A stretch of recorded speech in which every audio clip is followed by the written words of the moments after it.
Oh ma chérie, tu as de beaux yeux. Ah, ça je confirme qu'elle a de beaux yeux. Bonjour à tous et bienvenue dans l'atelier de Gilles et Sarah. Oui, on se retrouve dans la vidéo suivante. Vous avez eu l'occasion de voir dans la vidéo de la GS que cette S1000R était cachée en arrière-plan. Alors, je vous avoue qu'au début, j'avais prévu de prendre cette S1000R en même temps que la M1000R. Pourquoi? C'était pour faire un sujet sur le thème de la puissance. Pourquoi? Parce que tout simplement,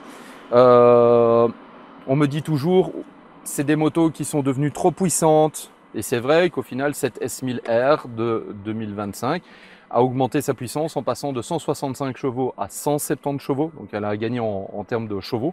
Par contre, en termes de couple, elle n'a pas évolué. Elle a gardé le même couple que les versions précédentes, surtout qu'ici, elle est passée en norme Euro 5+. Ce couple est disponible relativement tard, à un peu plus de 10 000 tours minute. Ce qui fait, et comme je l'avais dit dans la vidéo probablement de la M1000R, et Sarah pourra en témoigner, c'est une moto qui n'est pas difficile à rouler au quotidien. Ça veut dire qu'on peut respecter vraiment les limitations de vitesse parce que tant qu'on est dans les bas régimes, cette moto est tout à fait agréable à rouler. D'ailleurs, je vous invite à venir voir tout simplement ce tableau de bord qui est propre à toutes les BMW, donc il n'y a pas grand chose. Mais on le voit ici, c'est qu'en fait, quand vous en avez une utilisation entre le régime de ralenti et les 4000 tours, on voit qu'ici, à partir des 4000, en fait, c'est vraiment la zone en fait, où on a vraiment la zone d'utilisation un peu plus sportive. Mais en dessous, quand vous roulez entre 2 et 4000 tours minute, c'est une moto qui est tout à fait facile à utiliser au quotidien. Sarah a même pu faire 30 km/h à Bruxelles avec une M1000R, tout comme moi. J'ai pu rouler toute la semaine. D'ailleurs, je vais même vous dire qu'avec la GS 1300 qui est cachée de l'autre côté, nous avons même eu la R 1300R. Sarah va me dire, mais non, on ne parle pas de ça. Nous avons eu la R 1300R à prêter. Donc, vous imaginez que la R 1300R, vous l'avez probablement vu dans les vidéos. On prend un châssis de roadster et on met un gros moteur de routière en fait dedans. Et je vous avoue que quand je suis monté sur cette S1000R, la première accélération que j'ai fait, il se passe quoi? J'attends que ce couple arrive et il se passe rien. Tandis que la R 1300R, tout comme le moteur de la GS, une fois qu'on tourne la poignée de gaz, on sent que ça allonge les bras directement. Ça tracte. Mais tandis qu'ici, pas. Donc j'ai envie de dire, pour tous les détracteurs qui diraient que ce genre de machine est devenu trop performant, trop puissant, limite en fait elle est même plus facile à rouler que par exemple qu'une GS. Mais quand je parle de plus facile à rouler, c'est au niveau de la poignée de gaz. Même si honnêtement maintenant avec tous les modes moteur, avec toute cette électronique embarquée qu'on a, ça rend les motos faciles, puissantes, mais entre guillemets faciles. D'où le fait qu'il y a autant d'assistance. Sinon je vous laisse imaginer que si on laissait une moto même dans les mains d'un débutant permis A, il se ferait vraiment des grosses frayeurs. Donc maintenant, honnêtement, voilà. Alors au niveau de cette nouvelle S1000R, on retrouve tout ce nouvel habillage. Alors vous voyez ici qu'elle est équipée des options telles que ici, donc mouchette. Ouais, l'option mouchette. Donc le petit déflecteur carbone, garde-boue carbone. On retrouve à l'arrière même chose avec le lèche-roue. Donc on a le lèche-roue en carbone, donc tout ça c'est en option. Bien sûr de l'autre côté on retrouve le protège-chaîne ou le garde-chaîne si vous préférez en carbone aussi. Voilà.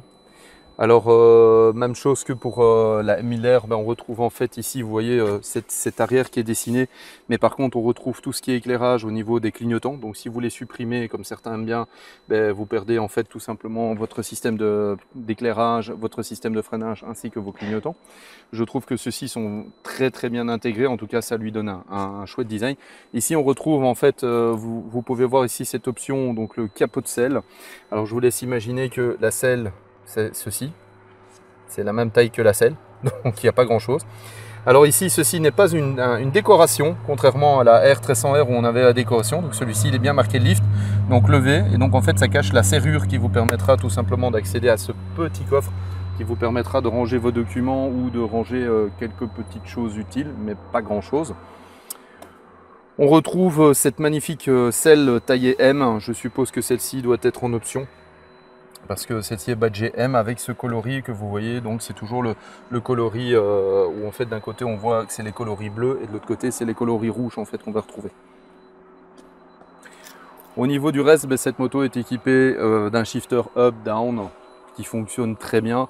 Ça reste une moto qui est très incisive. Par contre, au niveau des commodos, ça m'a assez étonné puisqu'en fait, chez BM, on a retrouvé des nouveaux commodos. D'ailleurs, c'est simple, ici le bouton qui permet d'animer cette moto quand on a le système keyless. Puisqu'avant, le système keyless, si je dis pas de bêtises, il était en option. D'ailleurs, la preuve en est, quand vous avez le réservoir métallique, il n'y a pas de place pour mettre le système de trappe avec le système keyless. Donc, vous devrez avoir la clé pour ouvrir. Mais donc ici on retrouve encore l'ancien bouton qui permet d'animer cette moto. Voilà, donc simplement si vous souhaitez mettre le cale-guidon sur cette moto, vous braquez à fond, vous tenez le bouton appuyé. Là on entend que c'est verrouillé. Ah, elle n'a même pas voulu se verrouiller parce que j'étais pas assez loin. Voilà, donc là le système est verrouillé. Vous rappuyez une fois, c'est déverrouillé. Vous appuyez une fois pour animer la bête. Ensuite, ici, au niveau de tout ce qui est commodo, du côté droite, on va retrouver en fait forcément le bouton, donc le kill switch avec le bouton start, donc le bouton de démarrage, le bouton mode qui vous permettra facilement de changer de mode, le bouton pour les poignées chauffantes, puisque bien sûr vous avez l'option pour avoir les poignées chauffantes. Je peux t'en dire une? Quoi? J'ai roulé avec la GS. Oui. Sauf que le bouton start, il est là-haut. Oui. J'ai allumé. Donc il fait déjà 30 degrés. Ah, ok, bon, voilà. Donc oui, effectivement, en fait le nouveau, donc le gros bouton qui est là, en fait, c'est ce que je dis, en fait, il est là au-dessus, à la place en fait des poignées chauffantes. Donc Sarah en fait a allumé les poignées chauffantes tout à l'heure sur la route. C'était chaud. Voilà, c'était chaud. Du côté gauche, en fait, on retrouve, comme je vous dis aussi, les anciens commodos, où ici, en fait, on n'a pas le fameux menu hamburger qui permet d'avoir les raccourcis. Donc, en fait, ici, on a le bouton, en fait, tout simplement pour le traction control, pour désactiver le traction control. Si on appuie pendant quelques instants, on désactive donc toutes les assistances. Donc là, on n'a plus de traction control, plus d'anti-wheeling. Si on tient à appuyer, on revient en mode normal. Donc là, à ce moment-là, les assistances sont de retour. Le bouton qui est vers le bas, en fait, c'est simplement pour régler la suspension. Donc on a un mode road, on a un mode dynamique. Et puis si on tient appuyer le bouton, en fait, on va passer de un pilote à 2 pilotes. Donc un pilote plus son passager. Oui, mais voilà, ça permettra de durcir la précharge en fait de l'amortisseur arrière. Et si on veut revenir au mode normal, on tient appuyé et puis on appuie une seule fois pour repasser d'un mode à l'autre. Au niveau du menu, ça par contre, on retrouve les menus standards, comme ici, donc on a mon véhicule, ça je vais passer. Le mode sport, c'est pour indiquer les angles, l'accélération et tout ça. Mais par contre, dans le menu réglage, on va retrouver bien sûr toutes les possibilités de chez BMW. Donc ici, par exemple, la sélection des modes de conduite. Donc ici, vous avez tous les modes de conduite qui sont disponibles. Donc vous avez Dynamic Pro, mais par contre, vous n'avez pas les modes Race comme sur la M1000R. Sur la M1000R, en fait, vous avez Race 1, Race 2 et Race 3. Tandis qu'ici, vous ne les avez pas, vous avez juste dynamique. Ça, c'est la seule petite différence. Ça, c'est pour le système anti-vol. Ici, on retrouve le système RDC, donc c'est le système de pression cible des pneus. Donc, alerte de pression cible si à un moment vous avez trop ou trop peu de pression dans vos pneus. Le système d'éclairage qui me permettra tout simplement de passer des feux de jour aux feux. Oui, forcément, si je ne mets pas le contact, ça ne va pas fonctionner.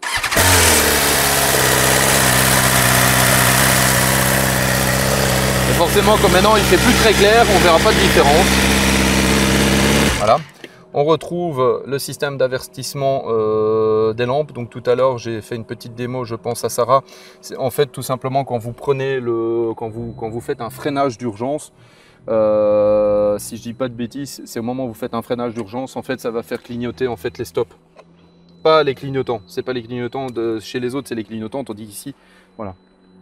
Et vous avez le système de clignotant confort qui fait qu'au moment où vous avez mis votre clignotant, et au moment où vous avez pris votre virage, celui-ci va s'éteindre automatiquement pour éviter les oublis. Ensuite, ici, on va retrouver le fameux HSC Pro, le truc que Sarah... Non, wheeling. Ah non, c'est pas ça. Non, le HSC Pro, c'est quand tu prends le frein. C'est en fait tout simplement quand on s'arrête. Je suis pas encore habitué moi à tout ça. Quand on s'arrête dans une pente ou un carrefour, un feu rouge, peu importe. Oui, de temps en temps, je bloque la moto. Voilà, qu'on veut garder la moto à l'arrêt, ben en fait tout simplement on serre le frein d'une manière. Oui, voilà, on le voit, on voit le logo, mais comme la moto est posée sur la béquille et comme le moteur ne tourne pas, ben en fait ça ne fonctionne pas. Mais par contre, si la moto est en route et que la béquille est repliée, en fait vous allez pouvoir en fait tout simplement verrouiller votre moto.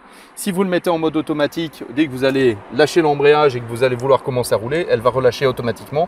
Par contre, vous avez, si vous mettez en manuel, vous allez devoir relâcher vous-même et soit vous pouvez sélectionner off, donc désactiver cette option si elle ne vous intéresse pas ou si elle ne vous plaît pas.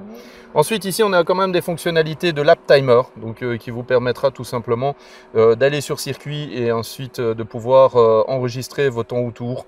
Et là, vous pourrez choisir dans tous les différents menus, mais bon, ça c'est plus dédié pour quelqu'un qui souhaiterait faire de la piste avec. On a la possibilité de régler un shift light. Et alors par contre là, je ne sais pas comment on l'active, c'est le pit limiter. Donc en fait, pour ceux qui font de la piste, dès qu'ils rentrent dans la pit lane, il y a une vitesse limite. Et donc il va pouvoir régler tout simplement cette vitesse limite par rapport à un régime moteur. Donc si vous savez que par exemple, donc ça ne fonctionnera que en première vitesse. Et donc à ce moment-là, ben, si vous savez qu'en première vitesse, pour avoir 60 km/h, vous avez besoin par exemple de 4500 tours minute, ben, vous devrez régler en fait tout simplement, et encore même pas, c'est oui voilà, si on peut régler. Donc voilà, vous pourrez régler en fonction de plutôt en fonction du régime moteur que vous avez besoin.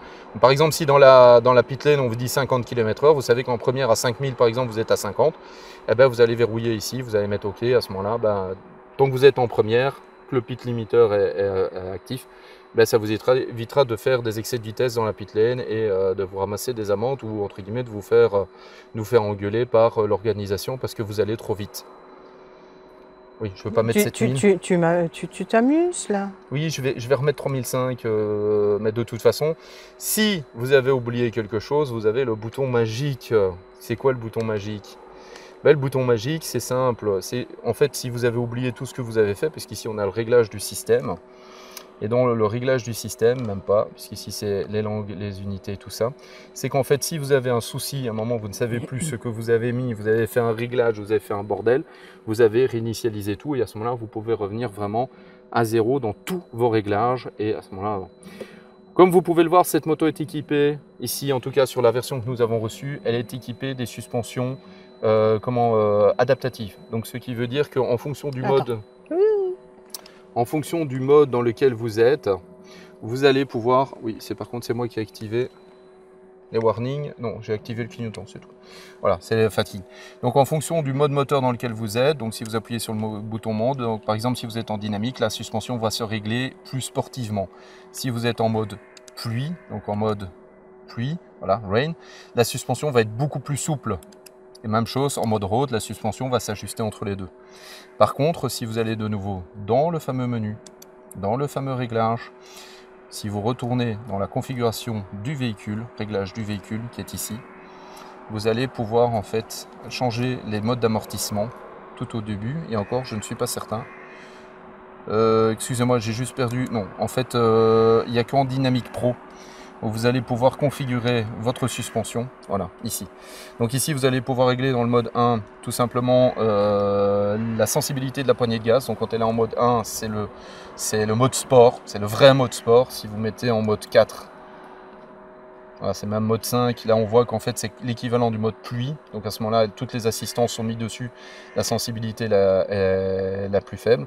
Même chose avec ici le frein moteur, on voit qu'ici l'effet du frein moteur il est au maximum. Si par contre je le mets sur mode 1,